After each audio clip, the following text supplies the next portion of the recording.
বন্ধুরা, আজকে আপনারা দেখতেছেন হজরত ওয়াইস কারনী রহমতুল্লাহির রওজা মুবারক। প্রিয় বন্ধুরা, যারা যারা আজকের এই ভিডিওটাতে ক্লিক করছেন, আমি আশা রাখি আপনারা সম্পূর্ণ ভিডিওটা দেখবেন। যারা যারা ওয়াইস কারনী রহমতুল্লাহির নাম জানেন বা ইতিহাস জানেন, অবশ্যই আপনারা কমেন্ট বক্সে লিখে যাবেন কারা কারা ওনার নাম জানেন। প্রিয় বন্ধুরা, এই ভিডিওটা আপনাদেরকে দেখানোর জন্যই আমি পাহাড়ের উপরে চলে আসলাম। আপনারা দেখেন, হজরত ওয়াইস কারনী রহমতুল্লাহি এমন একজন ব্যক্তি যার অনেক রহস্য ঘেরা। আমার প্রিয় নবী হজরত মোহাম্মদ সাল্লাল্লাহু আলাইহি ওয়াসাল্লাম যখন এই পৃথিবীতে ছিলেন, তখনকার সময় তিনিও ছিলেন। এত বড় আশিক ছিলেন আমার প্রিয় নবীর, কিন্তু আমার নবীর সাথে কখনো কোনোদিন সাক্ষাৎ হয়নি।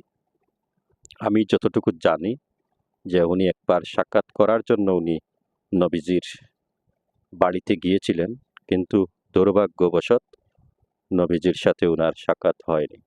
তো এটা আমার মনে হয় আল্লাহ পাক রব্বুল আলামিনের একটি ইশারা ছিল, যাতে করে হজরত ওয়াইস কারনী রহমতুল্লাহি আমার প্রিয় নবীর সাথে সাক্ষাৎ করতে পারেন না।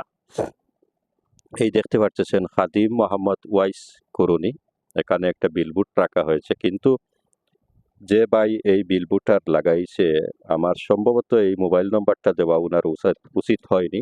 অনেকে আমাকে কিন্তু এই ব্যাপারে কমেন্ট করেন।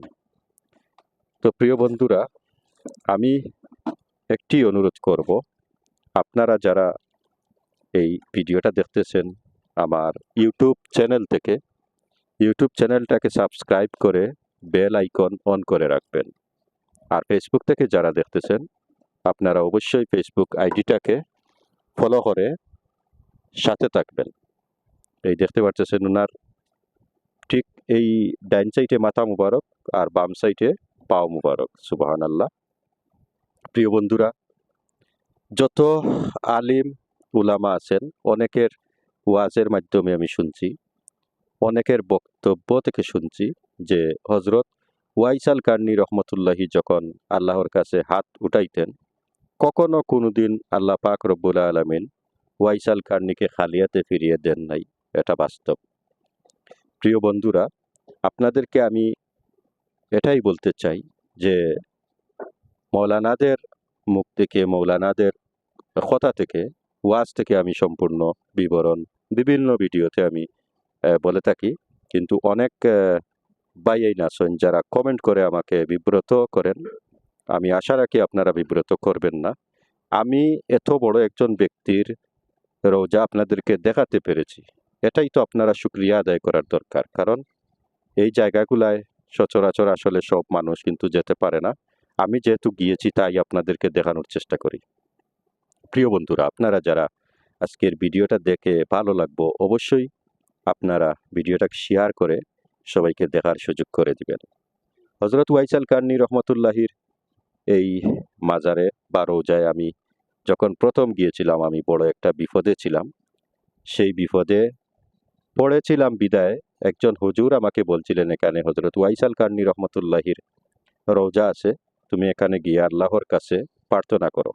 কারণ হজরত ওয়াইস কারনী রহমতুল্লাহি ছিলেন আল্লাহর কাছে একজন প্রিয় বান্দা, আর উনার প্রিয় বান্দার কখনো উনি দোয়া কবুল না করে পারেন নাই। তো আমি আশা করি যে ওনার দরবারে যদি গিয়ে তুমি আল্লাহর কাছে চাও, ওনাকে উসিল্লা করে, তাহলে হয়তো আল্লাহ পাক রব্বুল আলামিন কুদরতি সাহায্য তোমাকে করে দিতে পারেন।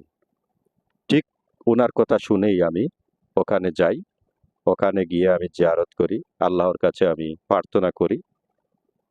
আলহামদুলিল্লাহ, প্রায় আধা ঘন্টার ভিতরে তার ফলাফল কিন্তু আমি পেয়েছি। আপনারা জানেন আমার ইতিহাস, আমি আপনাদেরকে বিভিন্ন ভিডিওতে বলছি যে আমি প্রায় 1 বছর 1.5 বছর আমি ভিসা ছাড়া ছিলাম ওমানের মাটিতে। আমার বিভিন্ন সমস্যা ছিল, কিন্তু আল্লাহর কাছে যখন আমি হাত উঠাইছি, আসলে মনে হয় হজরত ওয়াইস কারনী রহমতুল্লাহির উসিল্লায় আল্লাহ পাক আমাকে কবুল করেছেন। আলহামদুলিল্লাহ, আল্লাহর কাছে আমি লক্ষ কোটি শুকরিয়া। এই যে জায়গাটা দেখতেছেন, এই জায়গাটা, এখানে লোকজন আসে জিয়ারত করার পর এখানে 2 রাকাত নামাজ, নফল নামাজ পড়ে এখানেই বসে মানুষজন দোয়া করেন। যেহেতু আল্লাহ পাক রব্বুল আলামিন ওনার দোয়া কবুল করেন, উনি যদিও দুনিয়াতে না থাকেন কিন্তু তবুও ওনার উসিল্লা নিয়ে কেউ যদি কোনো নিয়ত করে আল্লাহর কাছে দোয়া করে, আমি আশা করি আল্লাহ পাক রব্বুল আলামিন কিন্তু কবুল করে দেন। সেটার প্রমাণ কিন্তু আমি নিজেই। প্রিয় বন্ধুরা, অনেকে আমাকে কিন্তু ফোন করে, অনেকে ফোন করেন দোয়া করার জন্য। অনেকে আমাকে বলছেন যে, "ভাই আপনি এখানে গিয়ে আমার জন্য দোয়া করছেন, আমি তার প্রমাণ পাইছি, আমার দোয়া কবুল হইছে। আলহামদুলিল্লাহ, আমি গুনাহগারের দোয়া আল্লাহ পাক রব্বুল আলামিন কবুল করছেন।" তো প্রিয় বন্ধুরা, এই ভিডিওটা আপনাদের জন্য, আপনারা দেখার জন্য। আর এই রোজাটা হলো ওমানের সালালা ইতিনের সাইটে একটি পাহাড়ের উপরে। তো সবাই ভালো থাকবেন। আল্লাহ হাফিজ। আসসালামু আলাইকুম ওয়া রাহমাতুল্লাহ।